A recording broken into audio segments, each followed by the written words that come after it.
Right, what's up and welcome to a cobble how-to, an instructional. You can see we've been laying a few cobbles past few days. We've gone through the full process, so I'll be able to talk you through it. If you'd like to see some more of this type of work, check us out on Instagram, George Bill Jones. I'll leave a link in the description. So first of all, what is a cobble? So I think the probably more traditional definition would be a square piece of stone, 100mm by 100mm by 100mm. So similar to this beauty, even more square probably. And in my experience, it tends to be granite, or not necessarily, but it is an older style. So believe it or not, this cobble and this cobble all came from the same pallet, the same supplier, same everything, and that just seems to be the variation. So they'll all work for this project. They'll all work for your project at home. So don't worry. But that's where it comes into the base, the mix, that sort of thing. We wanted to use a new stone, and we've got quite a variation of colours and different types of stone. So this is what we've gone for. Because of the variation in size, the base is obviously what is most important, or your laying bed. So what is that laying bed?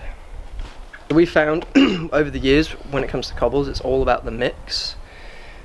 We've done something slightly different on this project just because of different suppliers.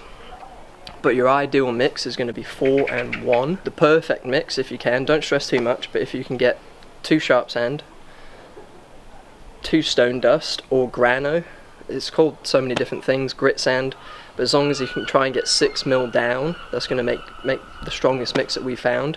And then your 1 cement, so that's your 4 and 1. We've had to go for a little bit different on this project just because of different suppliers. We couldn't get stone dust, couldn't get grit sand. Anyway, it was a little bit limited, but I'm not worried because as you can see, this is the local sharp sand, but you can see it's really quite gritty. There's some really large aggregates in there, a lot larger than normal. We've done a lot of work in the Midlands, and obviously the sand's a different colour and it's completely different grade as well. So yeah, really wasn't worried. This is more like grit sand. So we haven't gone for our perfect mix on this one just because of suppliers. I'd recommend you try it though, because it goes like concrete. It's really good, and you get a bit of a better tap down, I'd say, as well. When it comes to laying cobbles and the mix, it's all about the water content. So we've used, in the past, we've tried to do it with a full wet bed, like a full wet mix that you'd use for porcelain or slabs. And obviously because of the smaller surface area and different heights, so if you had him laid perfectly, then you put this big yoffer in with a wet bed, it tends to push up the neighbouring cobbles, and it can become quite a nightmare, to be honest. The ideal mix. This hasn't been done for effect, it's just a very hot day, so you want to keep it wet. Boom. So this is the ideal consistency that you're going for. So it still falls apart, it's still quite loose, but you can quite easily make it into a ball and it holds its shape.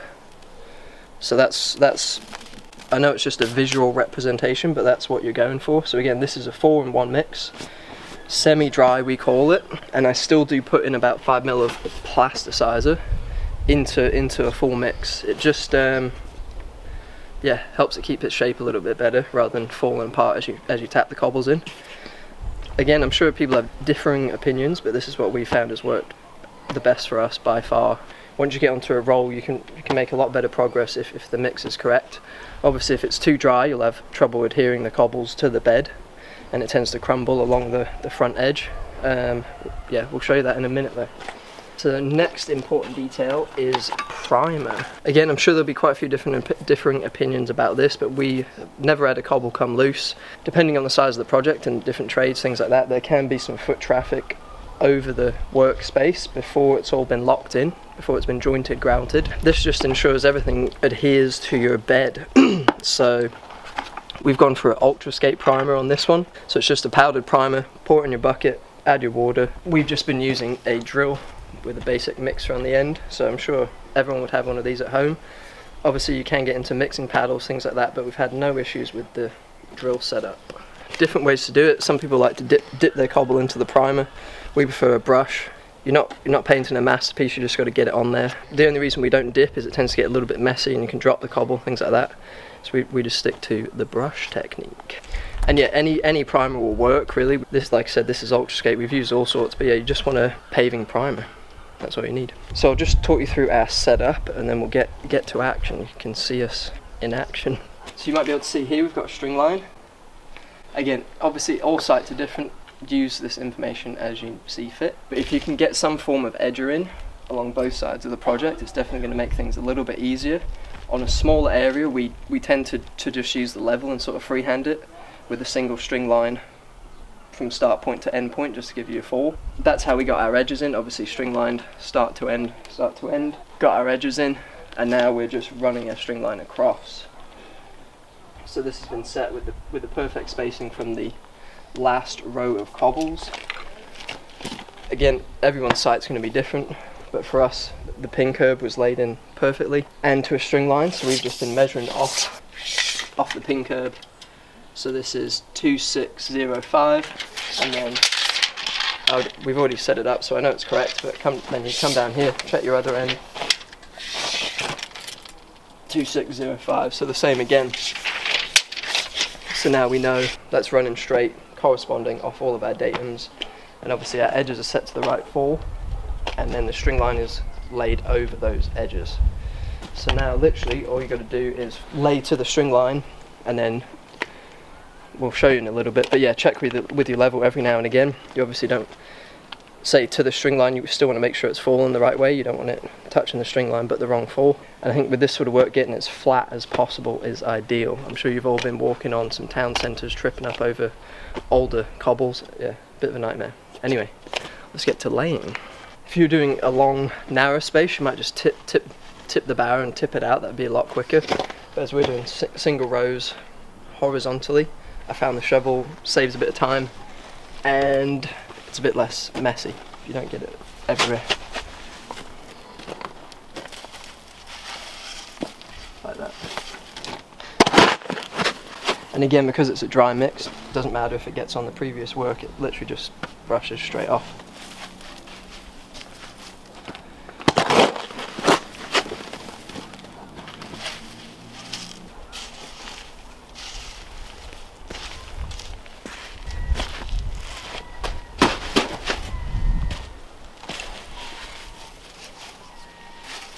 Once you've got your bed in, yeah, we've just been covering up the barrow again just to make sure that water content stays perfect.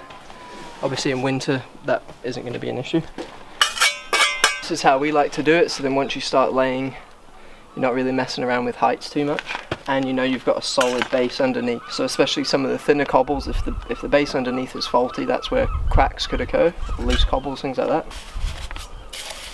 So by giving it some compaction before you start laying, you're ensuring that base underneath is solid.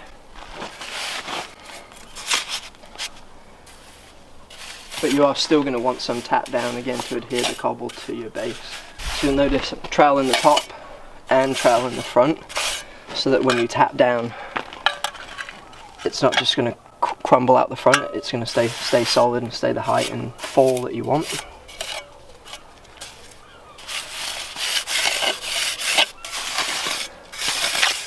So this is sort of finish that you're going to want to look for before you start laying, and then again that just ensures everything's going to be solid, no loose cobbles, and actually speeds up the laying process quite a bit. The end of the cobble is going to be about here, so I've left technically in a haunch in, which we will cut off after. I'll show you that later.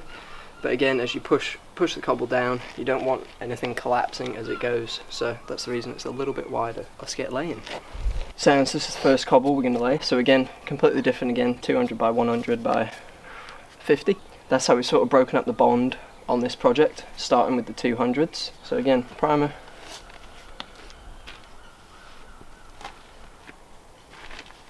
Heaps of different ways you can do it, but yeah, we found just using the back end of a hammer. It doesn't mark the cobble and it's a bit more flexible. If you've got thicker cobbles or a harder base, use something with more weight. So a lump hammer, do the exact same thing.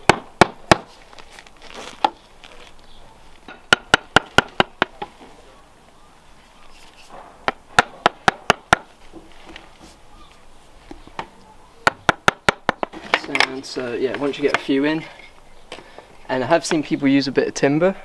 Obviously you just need to then make sure that that timber's perfectly straight. Again, we're not giving these much of a wallop, so I'm not too fussed. Check your fall back. And obviously if you have another pair of hands on site, labour, etc., they can be priming for you, picking out the cobbles. Some of them aren't up to standard, they're funny shapes or too thin, whatever. It does speed it up a bit more. We want to crack on, so I'll show you the last little step now. Well, it's not the last step, but the next one. Then we like to just trowel it up under the cobble, make sure it's all locked in properly. Again, you do this at the very end of your row, but yeah, we just want to get these in. And then, as you can see here, so this is the road that we laid yesterday, and you're just cutting your bed. If you're going to leave it overnight, you don't want the next row of cobbles to be catching on a solid bed. So that's why we like to cut it nice and close. And then B, if it's still wet when you come to put your next row of cobbles in, when you tap them down, they're not affecting the previous bed from before. And then again, trowel that nice and flat. So that's pretty much the base for your next row. So also, once you have that one row in, maybe a couple of rows, say 2 or 3 rows, then get the hose, set it on a mist setting, and then just go over the rows that you've done. Again, that just helps firm everything up, improve the adhesion to the bed, and also you get to see all the awesome colours, which is an added bonus. But yeah, so that's another little detail that we like to add in. When the project's completely finished, your final phase is going to be jointing, pointing, grouting, whatever terminology you want to use. Our go-to, especially for cobbles, is flow point. We did some earlier today. We'll chuck in a clip of the flow pointing now.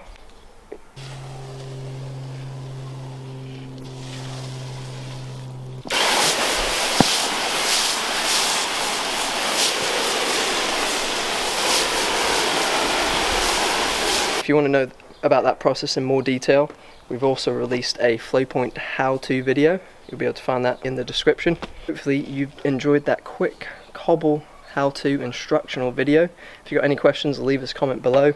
Check us out on Instagram. Yeah, all the links you need will be in the description below. And yeah, let us know what you think. But yeah, huge fan of cobbles, super versatile. I think it's a bit of a dying art form. As you can see, you can achieve some absolute madnesses. We'll have some videos of this finished very, very soon. Again, we've just had about a week delay, it's getting a little bit cramped, so I just want to record the video for you. Hopefully that helps some of you at home. And yeah, get cobbling, people. Yeah, it's awesome. And if you have any different techniques, you know, different stones, different supplies, anything like that, leave us a comment below. It's always cool to hear.